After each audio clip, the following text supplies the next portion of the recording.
What's going on, everybody? Here today with another Bodhi Tree mental health video. On this channel, I talk about my own journey through severe mental illness, mainly obsessive compulsive disorder and chronic anxiety.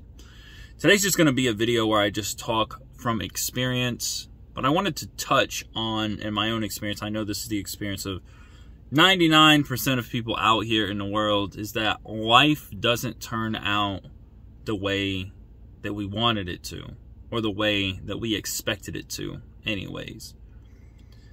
So much of developing obsessive compulsive disorder, chronic anxiety, or any mental health condition, drug addiction, food addiction, addiction to entertainment, video games, laziness, procrastination, all of these negative characteristics that so many of us display and just make our habits in our everyday life are really coping mechanisms for not being able to accept where we are in life right now. Not being able to accept in the way life is in general. Just period. Maybe for not just us, but the people around us. I know in my life that I can honestly say at 31 years old that life has turned out nothing at all like I expected it to. And if you take away the fact that I've struggled with my mental health for nearly 4 years, I can honestly say, thankfully, that although things didn't turn out the way that I wanted them to or expected them to, in many ways, things have turned out pretty good for me, relatively. You know, I never thought, for those of you all who don't know, I'm a truck driver. I never thought that I would be a truck driver. And in fact, truck driving would have been something that I would have seen as a failure in my life. I don't know. Like so many people from the millennial generation, we were brought up with this idea of going to college and getting some type of corporate job and like working our way up the corporate ladder, and this idea of wearing a shirt and tie and being educated and having a profession and being a professional person seems like the end all be all. And I very much bought into that. I very much felt like that's what I wanted to do. And at first, when I was growing up, I wanted to be a nurse, a registered nurse. And maybe eventually go on to pursue like a bachelor's and master's degree in nursing. Really, my dream would have been to be a nurse practitioner. So that was really my first dream that kind of fell apart when I was 21 years old. After that, I ended up joining the military. And when I was in the military didn't turn out the way that I wanted it to. I wanted to be out on a ship and be like the stereotypical sailor. I kind of, if you look at things, we're always kind of looking a lot of times for our, trying to find ourselves in these identities that are kind of, cast in front of us when we're younger. What do you want to do with your life? Do you want to be a firefighter, a cop, a nurse, a soldier? You know what I mean? Do you want to be, a truck driver? Do you want to be a businessman? What do you want to be? So I ended up after, my nursing school, I failed out of nursing school. I ended up thinking, well, I want to be a sailor. I wanted to be a sailor. That seemed cool. This identity seemed like something I would want to take on, something that this would want to pursue. And when I was in the Navy, I ended up finding out that the Navy was not like anything like I expected. Now, I was very fortunate that I was able to live in Hawaii. I met some really cool people while I was in the Navy, and overall, except for probably doing too much binge partying and drinking, which ultimately led me to getting kicked out of the military, not because of the drinking, but just because of a situation that arose that really was due to the fact that I was just not focused in the way that I wanted to. But I had a really good time when I was in the Navy, but the Navy really wasn't what I wanted it to be, what I thought it would be. And so, I ended up, while I was in the military, I kind of switched goals. I was actually going to college, and while I was in the military, I was depending on getting this GI Bill. which is basically the 4 years of free college, the 4 years of college that you get, and all these benefits that you get in order to get your education. And the military pays for you both, at least here in the United States, to get they pay for your college, and they help out pay with your living expenses, so it's a really good deal. So my plan was to get my 2-year degree while I was in the military. I had a really good GPA at the time.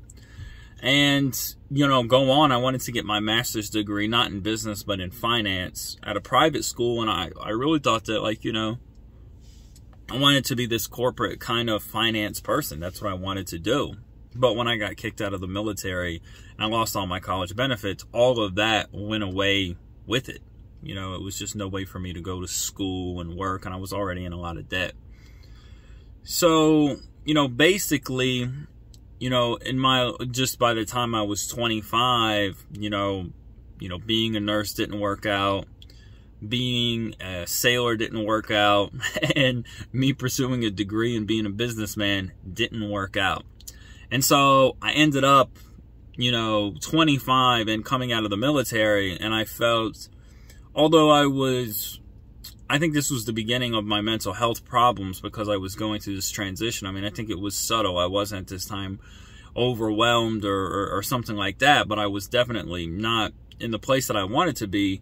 But I felt optimistic enough at this time in my life that I felt like, well, you know, I'm smart. You know, at that time, I took much better care of myself. I consider myself above average looking. You know, I was getting out of the military. I had spent a couple years in the weight room, very athletic lifestyle. So I felt, you know, I'm good at speaking, decent looking guy, pretty intelligent.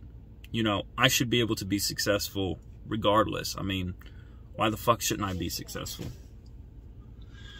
So I ended up wanting to go into sales because I figured, well, you know, sales seems like it would be good. I'm good at speaking. I mean, if you listen to me, you know, do these videos, it's obviously, you know, I can carry, you know, I'm pretty good with words. So, you know, I thought, you know, I'm going to be a salesman. I'm going to sell, and, you know, I'll be able to go to work every day in nice clothes, kind of like an office job. But, you know, instead of doing business, I'll just be doing sales. And, you know, when I first got into sales, there was a lot of jobs that offered me, that promised me a lot of things. They promised me, you can make $80,000, you can make $100,000 a year, and I didn't know what I was doing. You know, I was working at these car dealerships, and I was doing these in-home sales things. And this went on for about a year. You know, it went on for about a year. It was a year and some change, and I finally realized that, you know, sales is not a good profession. It was at one time a good profession, but like so many things that used to be a good way to make a living, it just wasn't anymore. And so I started to think to myself, well, I got to get some type of skill. And so I thought to myself, what's something else that I could do, makes good money, that I would enjoy? And at this time I was still thinking about, you know, I wanted a skill that I could maybe get back out of my little area in North Carolina. And so, you know, I ended up thinking about bartending. So I went to bartending school. And, you know, going to bartending school was 2 weeks. And, you know, I was optimistic about being a bartender because at this time, you know, I was 26. I think it was 26 at the time. You know, I still was big into the nightlife. Or I really wasn't at this time partying much at all because I didn't have the money. But I missed being, you know, I thought myself, you know, I'll be one of them cool dudes behind the bar. I heard some of them make good money, like a couple $100 a night cash. And like, you know, I was already settling on my expectations. I was like, well, maybe, you know, life isn't going to be like all that I want it to be. But if I have a job where I'm making good money as a bartender, I'm able to, you know, be in like a, you know, a kind of upbeat, positive, you know, upbeat atmosphere like that, like at a nightclub or a bar or whatever. Like, this would be something that I could do to at least meet my needs. It would allow me to get out of North Carolina if I wanted to go, you know, bartend and work in other cities. So I thought it was fucking cool, you know. So it wasn't really at all what I wanted to do with my life. But it was, you know, it wasn't at all what I wanted to do with my life. But, you know, it seemed like an option at the time. Well, I ended up going to bartending school and getting involved in bartending. And, you know, basically I just found out that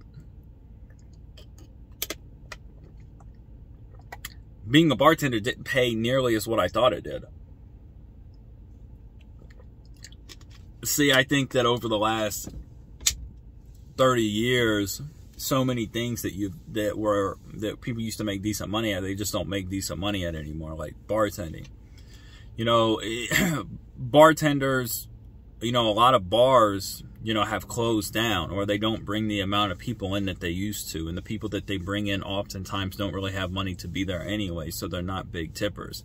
And the whole nightclub thing, which was, you know, really something that had always been around, like nightclubs or whatever, discos, you know, in the 70s, and, you know, nightclubs and all of this, music venues, this really started to die out hardcore in the last 10 years. Now, when I was in my early 20s, this was back in, you know, literally 10 years ago now, 2011, 2012, 2013, there was still, people still wanted to go to nightclubs. I mean, at this time, I know I'm going way off subject, but I hope, you know, just for perspective, at this time, there wasn't a lot of dating apps around. There wasn't, you know, meeting someone online was like, that was still seen as taboo. It was still seen as weird. If you wanted to meet somebody and you were a single person, young person, you know, you would go to a nightclub.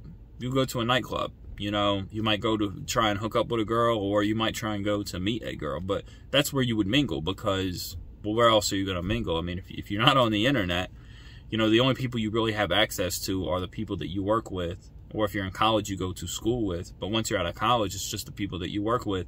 So people, it used to be nightclubs, bars used to be more frequented by young people. And that really started dying out. And long story short, you know, being a bartender didn't work out for me. So I went from being a nurse to being a sailor, to being a salesman, to being a bartender. And at this time in my life, I'm like $13,000, $14,000 in debt, because when I came out of the military, I didn't really have any money. So, and I was in debt, $10,000, $12,000, $13,000. So at this time, at this time, I took a job as an assistant manager at a Meineke, oil and lube, and man, this job sucked. It really fucking sucked, man. It was like 10, 12-hour days, and it was just fucking terrible. Like, I just hated this job. There was no future in it. I mean, it was only paying like $12 an hour, you know, and it was just like, I was in my hometown. It was just shit. I mean, literally, I had no path. I mean, the only path that I really had forward at this time, you know, was some hope that this guy was going to, like, expand. He said he was going to get another Meineke, and then, like, he said I could be a manager of that. But, I mean, the whole situation was just fucking garbage as far as I was concerned. I mean, I didn't enjoy the job. I didn't really seem too optimistic on pay, you know.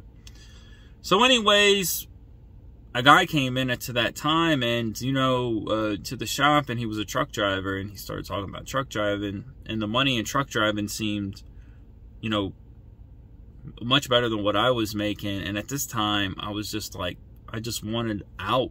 I wanted to get out. So I ended up getting my CDL and becoming a truck driver. And, you know, truck driving has been something that has been probably truck driving. Everything that I said that I had been through in my previous, you know, life was building up to developing this type of compulsive anxiety, stress, just nonstop, you know. And, you know, truck driving was something of a savior for me, because it has provided a decent income for me. It's something that I've been able to do consistently. I don't get up and hate this job, which is I'm very thankful for. I enjoy being on the road. But what happened is that I ended up getting out here with my own mind that was already kind of not in a good place. And I just kept on, you know, I don't know exactly what happened, you know, how we ended up developing, you know, OCD and anxiety. It's a long process. But it was really truck driving that ended up creating an environment. Not because driving a truck causes you to have anxiety or OCD or depression. There's nothing really ain't, I mean, once you know how to, but it's just everything that had led up to that. And so I started experiencing, you know, anxiety.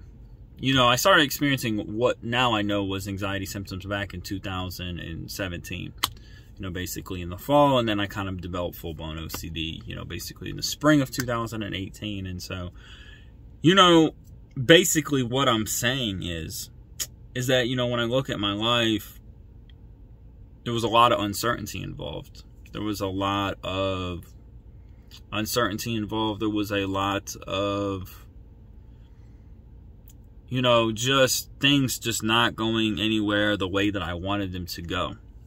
And so, you know, I think for so many people in general, you know, especially in our generation, especially in our time, you know, people's lives don't go the way that they want them to go or expect them to go. And they end up, you know, personally, in my life, I can say that most people that I know when I grew up, or even a lot of people when I was in the military, their lives have not turned out in a very positive way at all. You know, and so for some people, you know, it's drug addiction, alcoholism, obesity, you know, or they just end up zoning out and living, you know, a life on video games, cheap entertainment.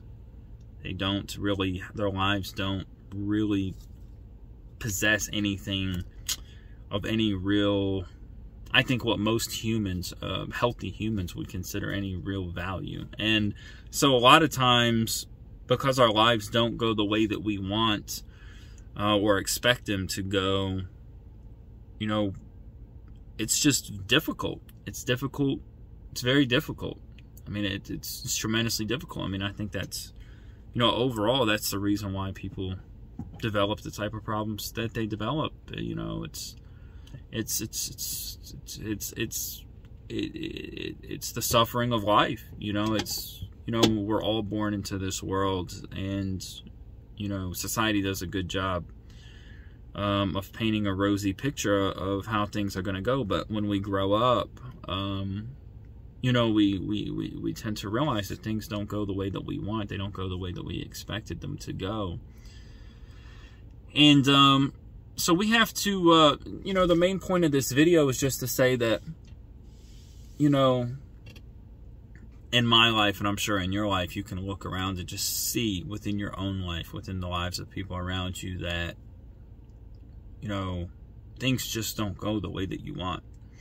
And this type of lack of control, this feeling of lack of control, this feeling of not being where you want to be, this feeling, this type of fear, I think one of the greatest fears, I mean, not from a psychological level, this has not been like an obsession per se of mine, but the greatest fear that I always had was just not living the life that I wanted to live, you know. That was really my greatest fear. You know, we have this one life, it's short, and society does a good job of telling you that you need to live this life to the fullest. And if you don't live this life, if this life doesn't turn out to be you with all the nice things and shit and people and lifestyle that you see on TV, that you see on Instagram, that you failed. And so who wants to live a life that's a failure, you know? And so I think it's important for us to let go of these expectations. And I think if I would have known how to mindfully let go, and, you know, fear is a funny thing, though. You know, I don't, fear does propel you to do a lot of things. I think a lot of people with anxiety disorders are very driven people. So I think that the best thing is that we have to hope for the best and expect the worst. You know, I talk a lot about on this channel, you know, one of the first truth, I talk about it extensively a lot because I feel that it relates tremendously to my life and to the lives of many people that I know, which is that life is suffering and pain, and we have to expect suffering. We have to be ready for it. We have to be prepared for it. And we can be prepared best for it by letting go of any type of, you know, hope or expectations. Now, I think where maybe some people really go wrong here is they, they think to themselves, well, I should just give up on life. I should just stay home and don't do anything. Just embrace, mindfully embrace the life that I don't want. I think we should mindfully go after what we want in life. Desire is a part of human nature. I don't think that Buddhism is about getting rid of desire. It's about getting rid of the type of desire that brings you suffering, which is the type of desire that's in your mind. Me personally, one of the things that I know that I have done through my own recovery journey is I've continued to work, and I work really hard. I can't tell you personally how beneficial this is to me, as I get better. Going after your goals or obsessing over your goals and going towards what you want in life are two different things. Going towards what you want in life is really just about developing a routine that supports where you are now and where you want to go in, the next few years. And so, like living with anxiety or depression or whatever mental health problems that you're going through, we have to continue to work on our mental health and work on, doing the things every day that's going to benefit us. Because we want, not only do we want to recover from OCD or depression or mental health problems, but we want to build a life, if at all possible, that when we do recover from OCD or anxiety or whatever, or get to a better place with our mental health, that we can enjoy it. If you don't do anything, if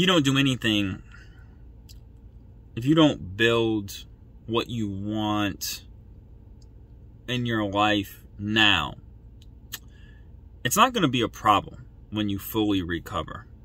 Okay? Because we want to get away from problems. Fully recovering means that you should be able to be calm and at peace regardless of what's going on around you. So whether you find yourself, in 5 or however long years it is until you recover from OCD or depression, or you somehow find a way to manage it in a way that is not, affecting you on a day-to-day basis, when you get to that point, what would you rather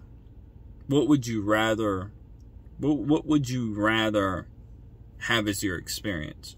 Would you rather step into, a life that is, either what you've been choosing, right?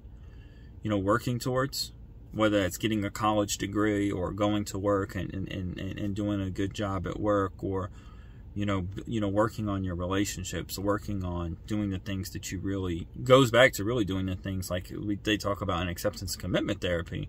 It's really just common sense, it's just, doing the things that you value. If you do the things that you want to do now, then they will grow into what you want to experience later. And so that's kind of what we have to do. If we can all do it, if you can get up every day and do, even if it's just cleaning your room, taking care of yourself, eating better, maybe doing a little bit of exercise, even if it's just doing that to start, building a routine that's going to support you as you progress, so that, like I said, me personally, I feel like I'm coming more to the end of my OCD recovery, and it's been a horrible experience, but I'm so thankful that I didn't let OCD stop me from moving forward in my life and doing the things that I know would benefit me later. As a truck driver, I've been able to put a fair amount of money away in the bank, get myself out of pretty much all debt. I pretty much have no debt. I'm going to pay off my car next week, I think, so I'm going to be debt free with a substantial amount in savings. I have a girlfriend who is, I'm very thankful for. It's not been easy on her at all, and it's been very difficult on me to maintain a relationship. And, you know, she lives in Colombia, South America, and the goal for me is really to, you know, live there with her, you know, to live with her eventually, and then work here in the United States. And to me, my life, although it hasn't went the way that I wanted it to go, this isn't the life I would have chose for myself 10 or 12 years ago as an 18-year-old,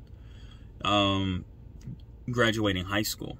It's not the way I would have wanted it to go. It's not the way I expected it to go. I didn't want to develop a severe mental illness and, you know, really pretty much destroy any real sense of happiness in my life over the last 4 years. But I've continued to push forward, and day by day by day by day continue to do the things today that will benefit me tomorrow. And so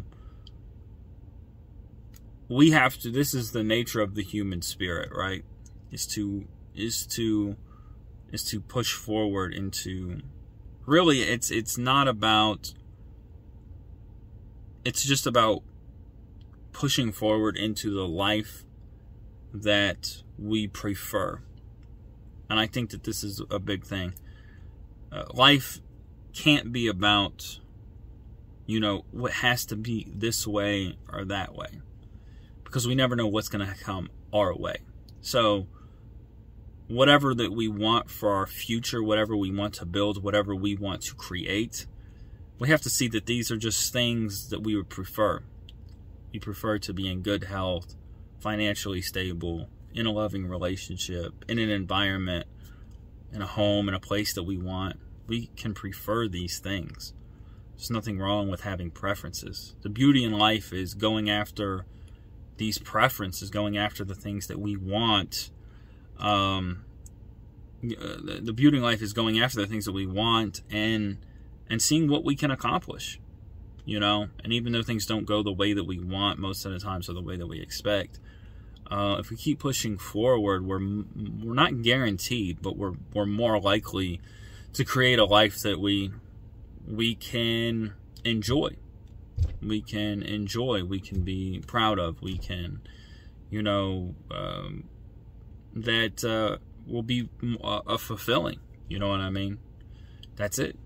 You know, we don't get to choose much in life, but we can try. We can try and move forward in the directions that we want, and just be aware of everything that we've learned along the way. So my whole thing is that if you look at my personal story, right? I mean, I haven't even, mind you, that I didn't even touch on all the, you know, all the relationship failures that I have, all the personal relationships and all the problems and issues and other things that I've experienced. I've just talked to you just about my working history, just about all the failures that I've had, all the things that went wrong, the way, you know, all the things that didn't turn out the way that I wanted. Just, you know, this is just a piece of it. And you can see, you know, you can see the pain, you can see the suffering, you can see how one can end up developing mental health problems. And I know I'm just regurgitating stuff, I'm kind of rambling, but you know, maybe for somebody else it's drug addiction. You know, we all have our ways with dealing with just reality of life. So anyways, I hope this video finds you well. Peace, y'all, and like, share, and subscribe to my channel.